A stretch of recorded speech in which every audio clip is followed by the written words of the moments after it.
Hi, everyone. So today we're going to be talking a little bit about health equity.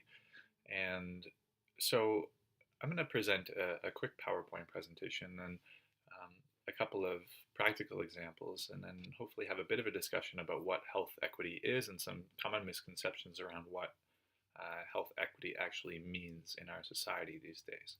So I want to start off with a story. First of all, I'd like you to meet Martha. This is Martha. She's an Ojibwe Anishinaabe from Northern Ontario. She's healthy, she doesn't smoke, she eats well, and she gets enough exercise. Martha was pregnant with her son Levi when she was about 24 years old. She gave birth to Levi at 28 weeks. Levi was only 2 pounds 6 ounces. He was in the neonatal intensive care unit, hooked up to a respiratory machine to help him breathe for several months. It was really touch and go for a while, but Levi eventually survived. He's now 4 and he's living life as a fairly normal child.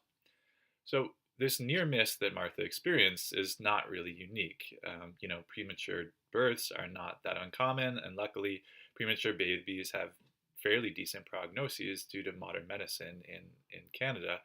But what is a problem is that Martha's experience was considerably more likely because she was an Indigenous person living in Canada. Indeed, Indigenous peoples in Canada have a 4 times greater likelihood of having a negative birth outcome than that of non-Indigenous peoples. Negative birth outcomes might include, premature infants, lower birth weight, or a child dying from what we call all-cause infant mortality. So you might be asking, why do Indigenous women suffer these negative birth outcomes more than other populations or other female populations in Canada? You might think, well, maybe this is genetic, but there's actually no evidence to suggest that this is the result of genetic differences. So this reintroduces to us the idea of social determinants of health that we learned in the previous module, and introduces the idea of health inequity. It's something in the social milieu of Canada that's actually contributing to these negative birth outcomes, and it's not genetics. The medical and scientific answer actually lies in this molecule called cortisol. Cortisol is a hormone that you release in your fight or flight response, and it increases blood sugar so that you can fight or run. It also increases your heart rate. It increases your blood pressure, so you can pump blood and nutrients to your muscles to stay alert in a dangerous situation. We've used it through evolution to be able to react to dangerous or stressful situations. And it's like keeping a foot on the gas pedal and staying constantly revved up for a short period of time. So cortisol allows us to deal with some of these dangerous situations. But imagine if you had your foot on that gas pedal for days or weeks at a time. And that's really all that your brain comes to know. So cortisol, we know there's scientific evidence to show that it can cause low birth weight, and it's a hormone that's released during pregnancy, so that it can cause this prematurity, and this is called the cortisol effect. And it's a well-established hypothesis in public health literature as the cause for some of these negative birth outcomes in many marginalized groups of women, including not only Indigenous women in Canada, but also African American women in the US, and poor and low income or women with low socioeconomic standing in lower and middle income countries around the world. So you might be asking now, why does this happen to these specific women? Why is cortisol elevated for extended periods of time in these women specifically? Well, the answer is these populations often experience social exclusion and persistent trauma, and in the case of Indigenous women in Canada, this is due to historical and structural colonialization and racism. So this idea that some populations are at an unfair advantage to achieve good health purely based on their race or some other inherent characteristic, like perhaps gender or even religion or other kind of social characteristic, is what we call health inequity. What is particularly serious is that this Health inequities cause a lack of opportunity to achieve good health due to some inadequate or prejudiced social arrangements, as opposed to actually like a personal decision not to worry about health in particular. Now, I want to address a few of the misconceptions around health inequity and health equity now. The first is that I want to stress that inequality does not equal inequity. Um, for example, in Canada, women have a higher life expectancy than men because they naturally tend to live longer.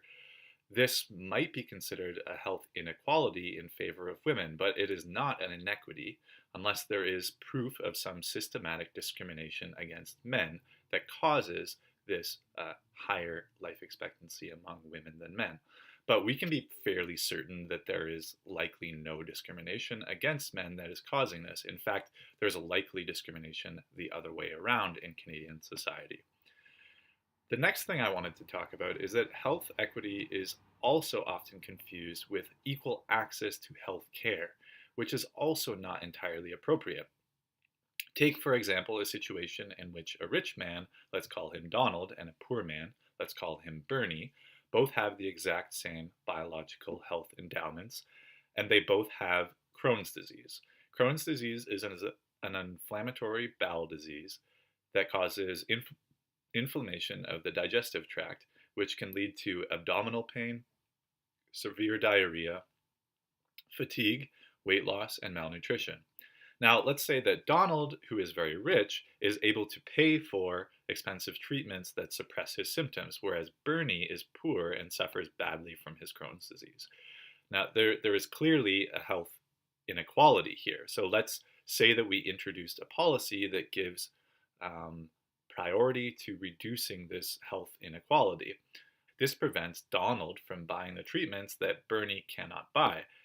So Bernie's life is actually unaffected, but now Donald also lives with severe and untreated Crohn's disease. So we've reduced the health inequality here, but can it actually be said that this policy has advanced health equity? Because now both people are worse off, or the one person who was better off is just as worse off as the person who was severely affected by Crohn's disease in the first place. So I would argue that this hasn't actually really done anything to improve inequity. In order to advance health equity, we need to establish a scenario in which both Donald and Michael are able to access, or sorry, Donald and Bernie are able to access high quality treatment and maximize their quality of life despite their Crohn's disease. So healthcare inequality can equate to health inequity, but healthcare equality does not equate to health equity. Hopefully, I haven't confused you too much with that example. So, health equity, if it's not necessarily about equal health care nor equal health outcomes, what exactly is it about?